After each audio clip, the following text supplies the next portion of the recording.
While our soup is chilling, we can get ready to serve it. And one of the things that's important in gazpacho is the garnish. There are many ways to garnish the soup on top. Today, we're going to be using some green onion greens, and we're going to cut them really finely.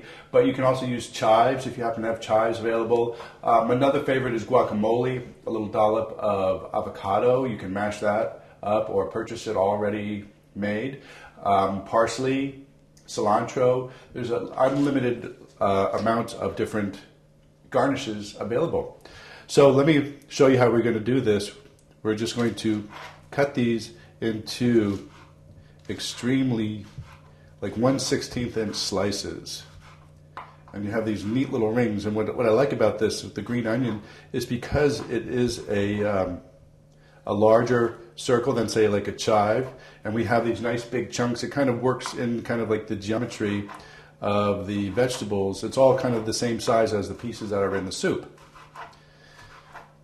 And so I'm just cutting enough here to do our one demonstration, but you probably won't want to cut enough since that bowl will serve about 8 people. So you probably need to cut about 8 onions worth of a garnish.